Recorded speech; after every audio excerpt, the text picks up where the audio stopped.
E nesse terceiro vídeo vamos ver agora um pouco sobre como diminuir o quanto de memória as tabelas de tradução de endereços ocupam, né?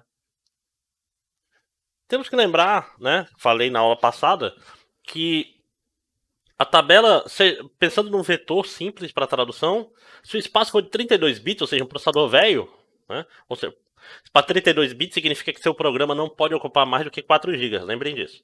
Então, usando páginas de 4K, com 32 bits, usando apenas 4 bytes, ou seja, só um inteiro por entrada na tabela, a nossa tabela fica com 4 megas por processo. 4 megas por processo é coisa pra caramba. Vocês concordam comigo, né? Porque, como eu falei, a gente tem uma cacetada de processos rodando aqui, né? Então, tipo assim, some 4 megas em todos eles, né? Eita, Windows, né? Então, vamos pensar um pouco agora sobre o que a gente pode fazer para diminuir o impacto dessas tabelas no para diminuir o impacto dessas tabelas no, no gasto de memória RAM no nosso sistema. Um jeito mais, a solução mais óbvia que a gente pensa, a primeira coisa que vem na cabeça é, porra, está grande, sabe por quê? Porque essa página aqui tá muito pequena, pô. Vamos aumentar essa página aqui, que a gente vai precisar de menos páginas para pegar o espaço todo. Então vamos fazer uma consideração a respeito. Se em vez de 4K eu tiver 16K, eu estou aumentando o meu offset, né? O offset era de 12 bits, agora é 14, ou seja, foram 2 bits a mais. E diminuindo a minha VPN, né? Minha VPN tinha 20 bytes, 20 bits, agora ela tem 18 bits. Isso vai diminuir dois caras aqui nesse expoente, ou seja, é como se eu pegasse o total de páginas e dividisse por 4. Né? Por quê? Porque toda vez que eu tiro um bit do total de páginas, eu estou dividindo por 2, né? Vocês entendem isso, né? É binário simples, é aquela história. Quanto maior o offset, menor a página. Quanto maior a página, menor o offset, né? Por quê? Porque eu estou pegando o endereço e estou quebrando ele no meio não, quebrando ele em alguma posição. Então, fazendo página 16K, eu vou ter só 1 mega páginas. Melhorou um pouco, né? Melhorou um pouco, ou seja, dividiu por 4. Qual o problema disso aqui? O problema disso aqui, isso gera a chamada fragmentação interna. O que é a fragmentação interna? Vai ter no meu sistema um monte de página de 16K com 15K vazio. Entendeu? Quando a página é de 4K, o pior caso ia ter lá 3K sendo desperdiçado por página, né? Aqui não, aqui agora tem 15. Então eu estou multiplicando a fragmentação interna do meu sistema. Eu estou desperdiçando memória. E desperdiçar memória é ruim. É tão ruim que na prática, sistemas atuais vão usar entre 4 e 8K. Tá? Ah, como é que eu vou saber? Você olha, isso aí você procura page size, o Linux, aí vai estar lá no Stack Overflow, no primeiro resultado, vai dizer como se faz para você ver o tamanho da página. No meu sistema é 8K, porque ele é o Windows 64, tá? Mas isso depende tanto do sistema operacional quanto da arquitetura do seu sistema, tá? Então, na prática, aumentar o tamanho da página não é uma solução tão boa, porque ela simplesmente leva à fragmentação interna e a desperdício de memória de outra forma. Além de não ser. Ainda está muito grande, né? Então não é o suficiente.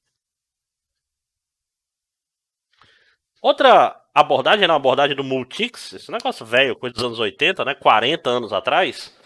Era. Porra, eu tenho uma ideia. Vamos misturar paginação com segmentação? Como assim? Então vamos dar uma olhada aqui qual é o nosso problema. Aqui, isso é o 90% dos nossos processos, eles têm essa cara aqui, ó. Não, 90 não. 78%. É um número bonito. Né? Tem essa cara, que é o quê? São processos pequenos, que quase nada gastam de memória, né? Então, ó, tem aqui uma página para o code, uma página para o heap, aqui uma ou duas páginas para o stack. A maioria dos processos é assim. Como eu mostrei, ó, se você for olhar, A maioria dos processos aqui tá dando, ó, menos de 1 mega, né? Isso aqui é um Windows que qualquer bibliotequinha ela ocupa uma porrada de memória, né? Então, na prática, olha só o que está acontecendo aqui. Essa aqui é a minha tabela de traduções, se ela for linear. Some. Eu tenho uma entrada aqui, duas entradas aqui, e estou gastando um espação com nada, né? Onde a gente viu um problema parecido com esse? A gente viu esse mesmo problema quando a gente motivou a segmentação, não é verdade? Qual era o problema da segmentação? O problema da segmentação é que eu estava alocando esse pedaço. O problema da paginação está sendo que, cara, eu estou gastando espaço na tabela de páginas com o pessoal que não foi alocado. E isso é paia. Então, a solução para isso é, amigão, por que eu não uso a mesma abordagem da segmentação, só que agora para tabela de páginas? Né? Ou seja, ao invés de eu simplesmente guardar um vetor inteiro, eu vou guardar 3 vetores que vão crescendo aos poucos. Certo?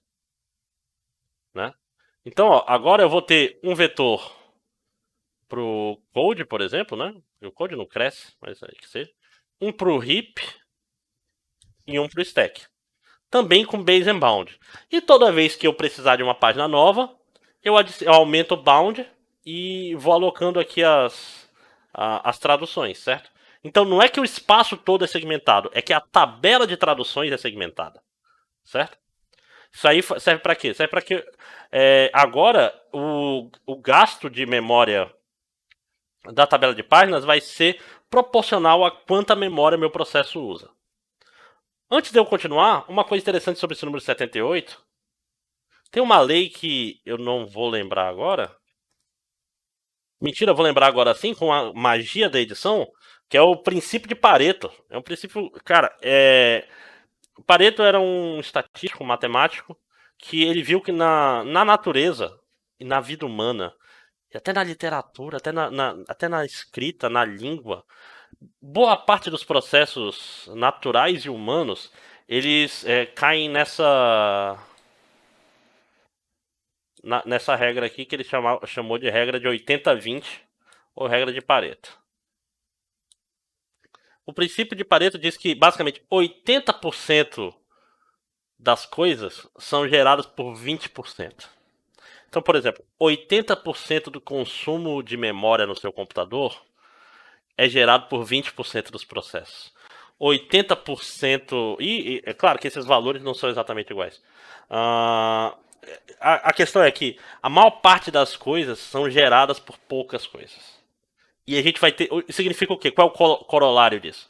Que 80% das coisas fazem só 20%. Então, se a gente for pensar nele aplicado à memória, a gente está falando que 20% dos processos vão gastar 80% da memória e 80% dos processos vão gastar só 20% da memória. E é isso. Isso daqui, para quem está com dificuldade de visualizar, isso aqui é aquela curva de distribuição que é assim, né? A cauda longa que o pessoal chama.